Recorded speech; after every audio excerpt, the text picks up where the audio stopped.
Hello all of you beautiful people out there. So I thought I could make a video talking a bit about the situation as a foreigner in China during the coronavirus. So for those who don't know, I'm currently in Suzhou in the Jiangsu province, and I've been here for quite a while, pretty much since I came back from Bali, which I believe was end of January. And well, my boyfriend and I were actually planning to go to Malaysia, first only for a weekend trip, then we thought we could make it longer since, well, there's not much to do here, but at the check-in at the airport in Shanghai, we were told that we couldn't go because people from Jiangsu province were no longer allowed to enter Malaysia. So as you can imagine, that was quite disappointing. Yeah, I'm still disappointed a little bit, but yeah. Anyway, we came back here, and we were a bit nervous if I was even allowed to enter the city or the community again. But as soon as you show officers an international passport, they seem a bit lost and unsure what the regulations are. So it was surprisingly easy. A little scary though. Like at the train station where you had to pass, there were quite a few officers, so I was a bit nervous. And the machine couldn't process my passport, so the guy just sort of let me through, while all the other officers were just looking at me like I was some kind of attraction. I'm pretty sure one officer actually took a photo of me. But yeah, it was easier. About university, well, that should have already started a while ago, but it hasn't. There still isn't an official date yet, actually. It's different for every province, so I don't really know how it is in the rest of China, to be honest. I'm pretty sure it's not starting anywhere. The university told all students not to return to the campus until further notice, and those who are currently in the campus aren't actually allowed to leave.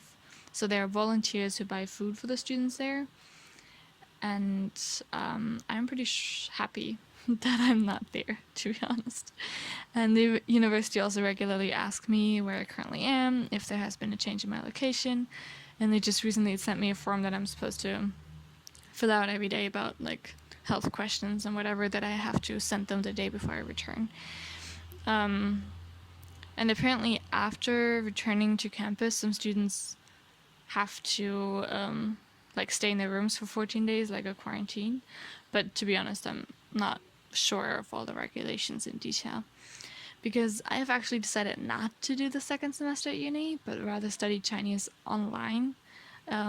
Because at the moment there are actually only online classes anyway, and the university doesn't offer classes that fit my language level, so it's either too difficult or too easy. If anyone happens to know any great language classes, especially for Chinese, comment below. And I was actually already debating to do this, but the virus situation made me take my decision finally. And my boyfriend already has some online classes and forums for university, but not too much. We spent most days getting up pretty late, and then usually, well, quite bored. Don't let the productivity in this video fool you. Most days we just watch series and stare at our phones. Leaving the community is quite complicated because there are restrictions on who and how many people from each family are allowed to leave, and since his parents are working, we can't go out much. We've only been outside a handful of times since staying here. Right now he's actually out fishing with his cousin and his brother, so that's pretty nice. Sometimes we walk around the community though to get some fresh air and move a little, but the majority of the time we definitely spend inside. And by now the small shops in the community have opened again, so the parcel shop and the barber and the small supermarket. But until a few days ago, the community, like all these shops in the community, were closed. So that made it really difficult to get the things that we ordered, including the charging cable for the laptop, which is why I couldn't edit anything for so long. And to be honest, there isn't too much to do outside the community either, because tourist attractions and parks are almost all closed, and many shops are closed or they have shorter opening hours. In many restaurants or cafes, or in all restaurants and cafes, you're actually not allowed to sit down, so that's a policy.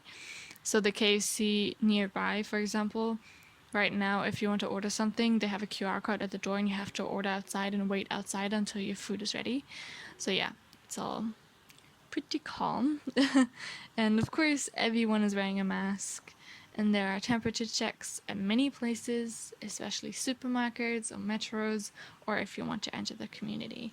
And sometimes you also have to sign in with your name and temperature if you enter somewhere, or you need to scan a QR code and register. And I think for a foreigner who doesn't speak any Chinese or travels without someone who speaks Chinese, a lot of these regulations would be very confusing because almost everything is in Chinese, and a lot of people here don't speak any English, especially the security guards or policemen. And most information is communicated through apps, and it can change frequently, like all the time. Especially because provinces, cities, and communities, they can each have their own regulations. So just because you live in the same city with someone else doesn't mean that you naturally have to follow the same regulations, because maybe in your community it's different. So it's very complicated. To be honest, I don't even know what the regulations of this community are that I'm staying in. Like, I don't know the details. But yeah. Anyway, um, we're pretty safe. There isn't much of a need to worry, I think, but we're also quite bored. So if anyone has any suggestions on what to do inside in a room, or any cool series we should definitely check out, please let us know. And if you have any questions, just put them in the comments and I'm happy to answer. And I have no idea when my next video is going to come out because there isn't that much to do, so I don't have much to film, but maybe I'll look up some older footage or something. We'll see. Until then, see ya!